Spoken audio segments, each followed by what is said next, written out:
My name is Don McLellan. I'm a fiction writer from Vancouver, British Columbia, Canada.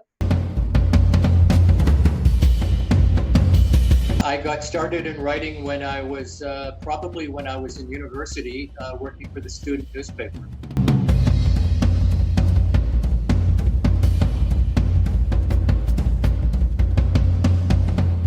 In my last year at university, I began freelancing for the local daily newspaper, as well as for the alternate kind of an underground newspaper called the Georgia Straight.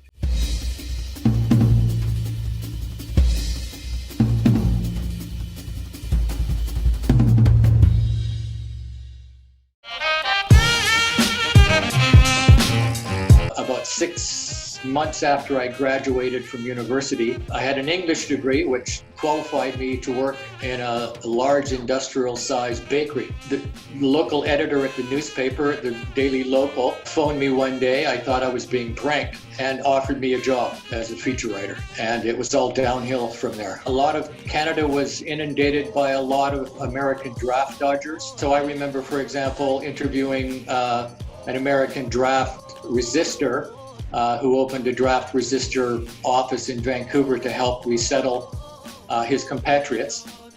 And so I would interview him and learn about what was going on amongst, what's the difference between a draft resistor and a draft dodger, for example. You know, that was back in the day of rock and roll music and drugs and the counterculture. There was protests everywhere. So that's, it wasn't necessarily that I was counterculture, but the newspaper represented that section of society. Younger people, music, for example. Well, because I have a degree in English, I always kind of fancied myself, you know, writing novels and becoming very famous. And of course, you know, Canada has 1/10 the population of Canada. Novelists don't generally become famous or wealthy. When I got the offer at the newspaper, I of course took it. Anything to get out of the bakery. Spent a couple of years there, and then I went off and decided that I was going to work my way around the world working for English language newspapers. As you know, every foreign country has an English language newspaper. It's not only for the expatriates who live in those countries, but for the educated class that use newspapers to keep up with their English. And worked at the Hong Kong Standard, and the editorial crew was from all over the world, which is just a fantastic experience. We moved on to South Korea for the birth of my daughter, and I got a job as soon as I landed with the Hong Kong Standard as a sub-editor. Came back, freelance for all kinds of different publications, magazines, newsletters. It just kept on going and going. When there was work, I did it. When there wasn't, I didn't do it. You know, it wasn't an easy way to make a living, but it was sure a lot of fun. I got to meet people from every walk of life. But in the back of my mind, my first love was fiction. And eventually, you know, after many false attempts and failures, something clicked, and maybe I was mature enough to actually handle it. Honestly, somebody else, I don't know who, came up with the best answer, and that was, if I knew where these stories came from, I'd go there more often. I grew up in a war veterans housing project in East Vancouver, where people weren't expected to go to university, and they certainly weren't expected to become writers. Most people, most parents, their greatest hope for their child was to get a union job with benefits and pensions and holidays, because prior to that, a lot of working people didn't have things like that.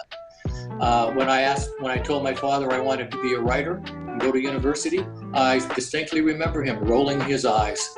You know, it just wasn't something you did.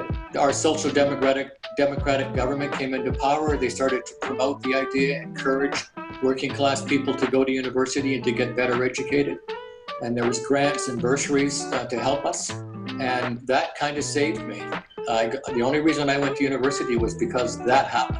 My family would not have been able to afford. The cost of an university education was so high that it wasn't a realistic expectation. But when you're speaking specifically of the short story Needles, there was a kid up the street, a guy called Phil, and he was a heroin addict.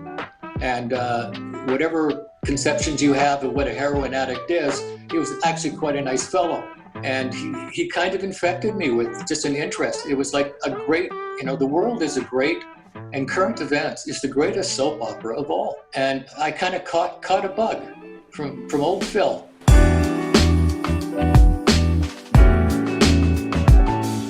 Well, I guess it's probably based on reality. The many voices I've heard in my lifetime. I mean, you don't really know where all your influences come from. I mean, of course, I've always read widely, and I've met so many different people in so many different walks of life. And I go out of my way to do that. Whenever I meet someone, I try to keep the conversation on them. I love it when people tell me their stories. And so I guess I've heard a lot of different voices, and I seek them out. The great creator gave us 2 eyes, 2 ears, and 1 mouth so that we'd see and hear twice as much as we spoke. That's not a bad benchmark for budding writers. Listen to people.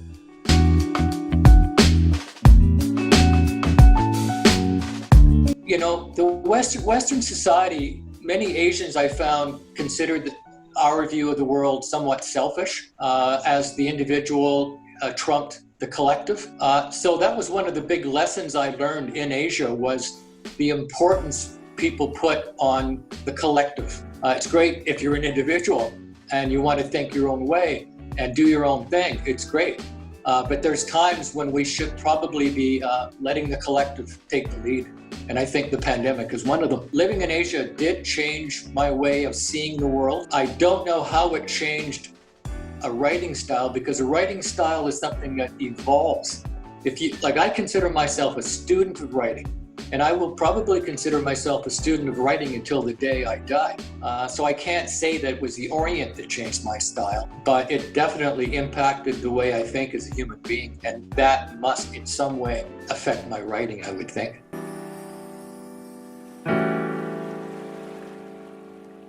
If you're a writer, you like solitude. It's not something that you're afraid of. I enjoy sitting down, working on a piece, rewriting a paragraph. I'll do that whether I'm getting paid or not. But I'll tell you this one anecdote. When I published that book, I thought I would go down to my high school and give some to the English department, and if you wanted me to come and talk to students. I mean, I was very naive.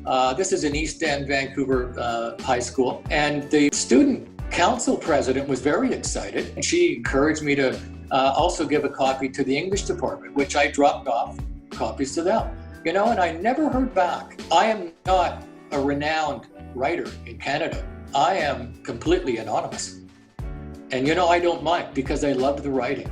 It's so satisfying, in my life, that I couldn't care less if I ever make a nickel from writing. I'm quite pleased, in fact, that money is outside of it. I'm not, people will say, do you make any money? Why would you even ask that question? What difference does it make? I made my money, I raised my children, bought a home. I'm now retired from working as a journalist, not as a fiction writer. I'm sure some people probably think, no, why are you doing that? Why would you spend all your time locked up in a room making up stories? It's a difficult question. There's an anecdote that Joseph Heller was at a fundraising gala with Kurt Vonnegut. The man who was financing this gala, I guess a cultural or artistic gala, walked in the room, and he was obviously a very wealthy man. And Kurt Vonnegut leaned over to Joseph Heller, they were friends, and said, hey Joe, there goes the guy that is putting this do on. He probably makes more in an hour than you've made in your entire career. And Joseph Heller thought about that a minute, and I imagine him scratching his chin. And he said, well, Kurt, I've got something that man will never have. I have enough. That always stuck with me. It's not about my work specifically, but I just feel I have enough.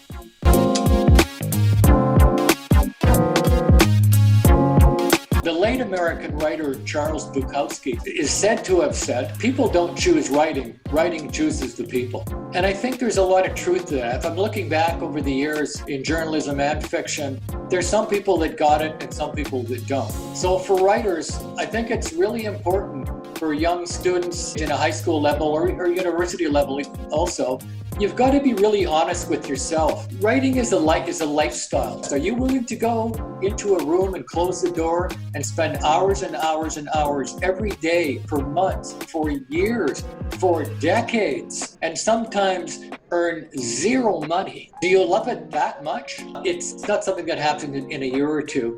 and you got to have patience. If you love it, stick with it.